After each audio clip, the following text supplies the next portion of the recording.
A população branca acreditou que o Marcelo, que seria um homem capaz de mudar alguma coisa ao regime, que seria capaz de dialogar. Pensava-se. As primeiras declarações dele, enfim, são promissoras. Agora, qual será a nossa posição? E nós somos três forças. MPLA, a FNLA e a UNITA.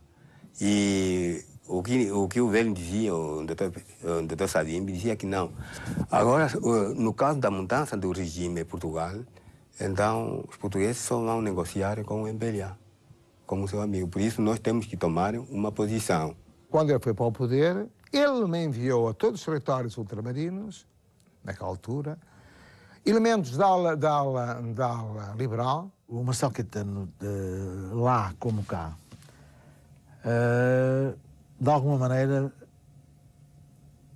lançou uma nova esperança num certo tipo de portugueses, mesmo os colonos. As pessoas da oposição estiveram em contacto com esses dois elementos que ele mandou do Marcelo, que diziam que o Marcelo quer a garantia de que Angola iria num caminho de autodeterminação, porque era um federalista, portanto, era um homem que tinha um projeto novo para Angola e que podia levar, inclusivamente, à independência. Portanto, foram os homens que foram transmitir uma mensagem que não podia ser escrita nos jornais, o que se compreendia, mas foi um homem que disse que o Marcelo era capaz de resolver os problemas de Angola. Ficamos certamente ansiosos de ver se haveria de facto alguma mudança. E havia, por exemplo, vários quadros que tinham sido alunos dele. Então a expectativa era grande. De maneira que, enfim, ficámos numa posição de esperar para ver. Tivemos alguma esperança por ser mais jovem, etc. e tal. Alguma esperança de que realmente íamos entrar em negociações, em contactos já mais sinceros para uma possível negociação, mas depois... Quando o Dr. Salazar caiu da cadeira, isto para ver a importância destas coisas, foi o único tempo que nós tivemos sossego em Medina do Boé. Deixaram-nos atacar, coisa que nos iam todos os dias e várias vezes, não é? E deixaram-nos 2 ou 3 mensagens no caminho, de acordo até com aquilo que dizia o Emílio Cabral naquele tempo. Nós não somos inimigos do povo português, nós somos... O sistema que vocês têm aqui é um sistema que não sei o quê, mas algum dia há de cair. A guerra não é contra vós. Havia no PAIGC alguma expectativa, embora não estivéssemos certos que ele pudesse ir nessa direção. Mas a ideia era o seguinte: abre-se uma nova perspectiva, uma nova possibilidade. Se o Marcelo Caetano tiver coragem, poderá haver, de facto, negociações sérias. E discutimos essa possibilidade e ficámos à espera. Até ao primeiro discurso do professor Marcelo Caetano. E no dia seguinte a esse discurso do professor Marcelo Caetano, bem, tivemos um dos maiores ataques da Guiné e daí, essa semana a seguir, foi um desassossego. Portanto, até eles próprios se convenceram que a queda do Dr. Salazar era o evento necessário para o regime perceber que aquilo tinha que ser encontrar uma solução e eles estavam abertos a tudo.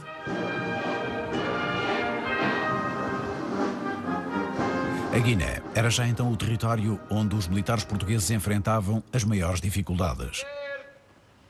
E Medina do Boé era um bom exemplo extremo, uma posição militar portuguesa a que irá dar especial atenção o brigadeiro António Spínola, o novo governador e comandante-chefe que substituía o general Schultz.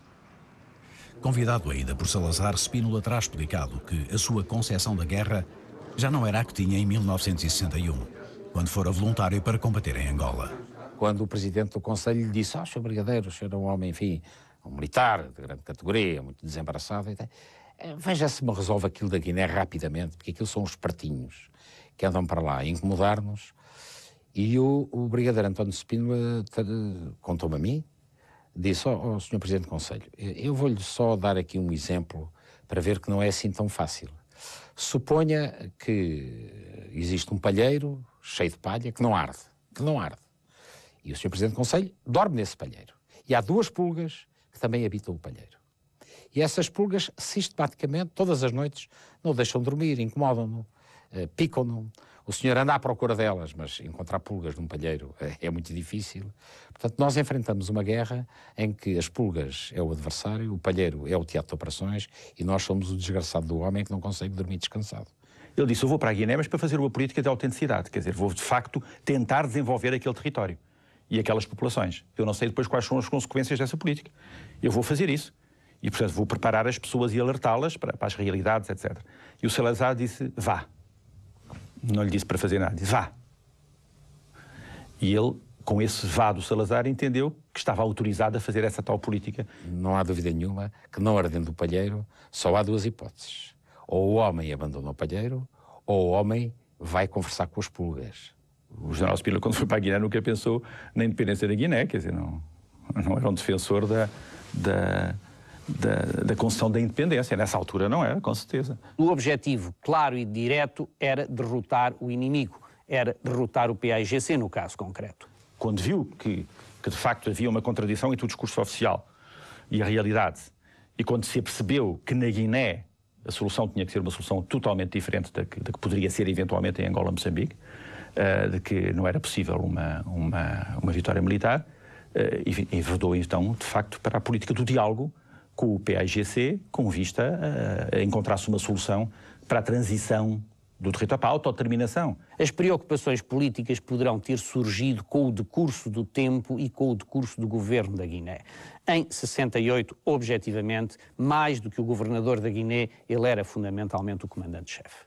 O pensamento dele era, eu não digo que fosse em 68, mas em 69, não tenho dúvidas nenhumas de que era ir à fala com o PAIGC, numa posição de força, ou seja, dizendo, meus amigos, vamos conversar, mas vocês não dominam o território nacional.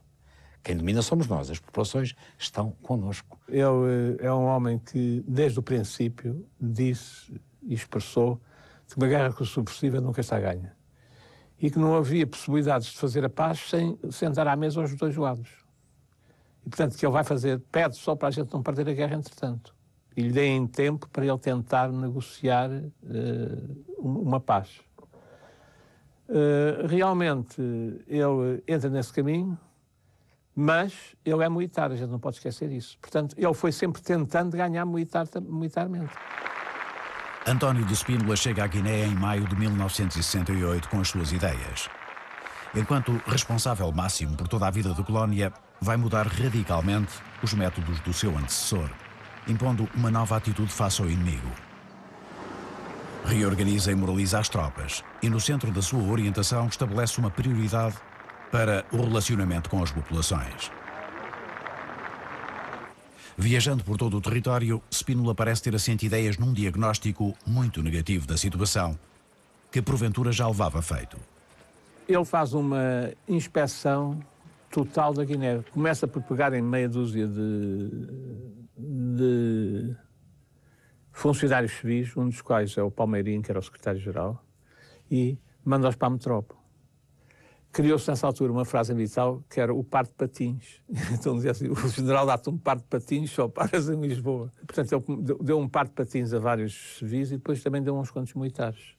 Eu digo-lhe com toda a franqueza, sem qualquer crítica aos meus camaradas, mas esta é a verdade, e a verdade tem que se dizer.